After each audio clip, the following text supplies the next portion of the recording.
ಸ್ನೇಹಿತರೆ, ನಾನು ಹೆಚ್ಚು ಹೊತ್ತು ಮಾತನಾಡಲ್ಲ, ಕೇವಲ 5 ನಿಮಿಷ ಮಾತ್ರ ನಾನು ಮಾತನಾಡ್ತೇನೆ.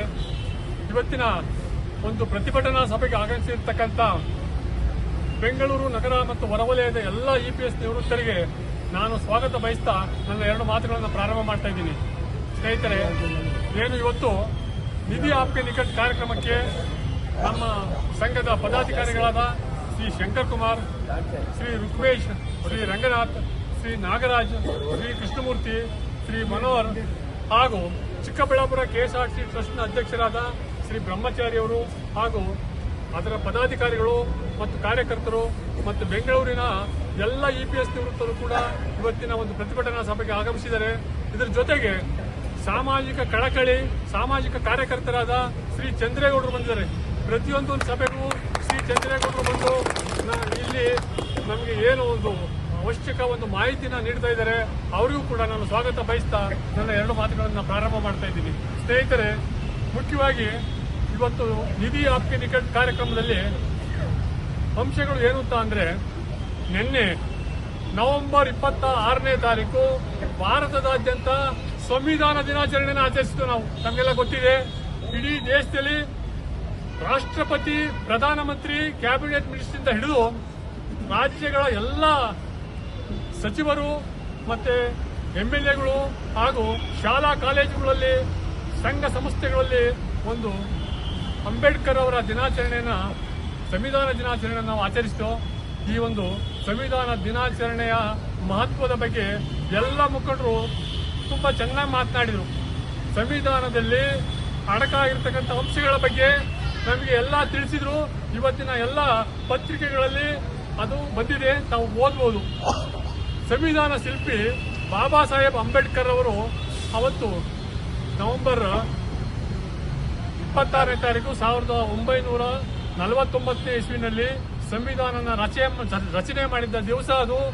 ಆ ಒಂದು ಸಂವಿಧಾನದಲ್ಲಿ ಮೊದಲನೇ ಪೀಠಿಕೆ, ಭಾರತದ ಸಂವಿಧಾನದಲ್ಲಿ ಉಲ್ಲೇಖಿಸಿರ್ತಕ್ಕಂಥ ಮೊದಲನೇ ಅಂಶ ಏನು ಅಂತಂದ್ರೆ, we the people of India we have solemnly resolved to form a democratic, social, secular republic and equal justice to all men and women ಅಂತ ಹೇಳಿ ಬಾಬಾ ಸಾಹೇಬರು ಒಂದು ಪೀಠಿಕೆನ ಹಾಕಿ ಉಲ್ಲೇಖ ಮಾಡಿದರು. ಆದ್ರೆ ಸಂವಿಧಾನನ ನಮ್ಮ ಜನಪ್ರತಿನಿಧಿಗಳು ಎಷ್ಟರ ಮಟ್ಟಿಗೆ ಅನುಷ್ಠಾನಗೊಳಿಸಿರ್ತಾರೆ ಅಂತಕ್ಕಂಥ ಅಂಶಗಳನ್ನು ಪರಿಶೀಲನೆ ಮಾಡಬೇಕು. ಸರ್ವರಿಗೂ ನ್ಯಾಯ ಅಂತ ಹೇಳ್ತಾರೆ, ಸರ್ವರಿಗೂ ಸಮಪಾಲು ಅಂತ ಹೇಳ್ತಾರೆ, ಸರ್ವರಿಗೂ ಸಮಬಾಳು ಅಂತ ಹೇಳ್ತಾರೆ. ಆದ್ರೆ ಈ ಅಧಿಕಾರಿಗಳು ಮತ್ತೆ ಸರ್ಕಾರ ನಡೆಸಿಕೊಂಡಿರ್ತಕ್ಕಂಥ ರೀತಿ EPS ಪಿಂಚಣಿದಾರರಿಗೆ ಅತ್ಯಂತ ದುರಂತದ ಸಂಗತಿ ಇದು.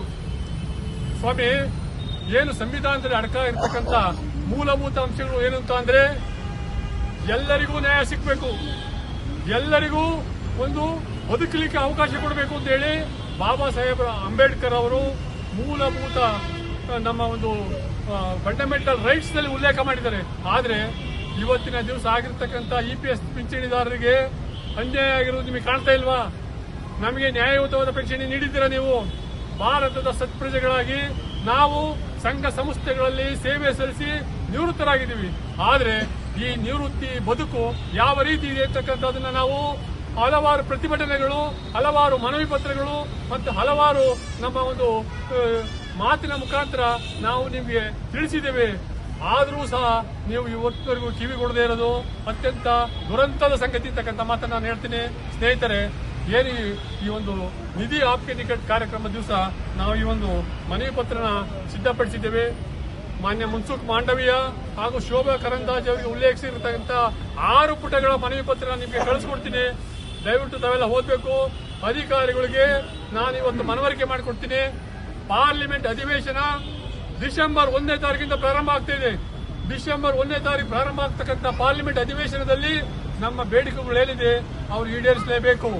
ಯಾವುದೇ ಕಾರಣದಲ್ಲೂ ಏನಾದ್ರು ಈಡೇರಿಸಲಿಲ್ಲ ಅಂತಂದ್ರೆ ನಾವು ಅವರ ಮನೆ ಮುಂದೆ ಏನು 28 ಜನ ಸಂಸದರಿದ್ದಾರೆ, ಅವ್ರ ಮನೆ ಮುಂದೆ ಹೋಗಿ ಧರಣಿ ಮಾಡ್ತೀವಿ. ತಾವೆಲ್ಲ ಸಿದ್ಧ ಇದ್ದೀರಾ? ಖಂಡಿತ. ನಾನು ಯಾಕೆಂದ್ರೆ ನಾವು ಬರೀ ಭಾಷಣ ಮಾಡ್ಕೊಂಡು ಪ್ರಯೋಜನ ಆಗಲ್ಲ. ಇನ್ನ ನಾಳೆ ಅಥವಾ ನಾಡಿದ್ದು ನಾವು ತೇಜಸ್ವಿ ಸೂರ್ಯ ಅವರನ್ನ ಭೇಟಿ ಮಾಡ್ತಾ ಇದ್ದೇವೆ. ಮನವಿ ಪತ್ರ ಸಿದ್ಧ ಆಗಿದೆ ಆಗಲೇ.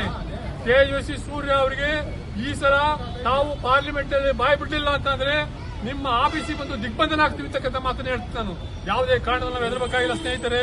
ನಮ್ಮ ಒಂದು ಮೂಲಭೂತ ಬೇಡಿಕೆ, ನಮ್ಮ ಹಕ್ಕು ಅದು. ಪೆನ್ಷನ್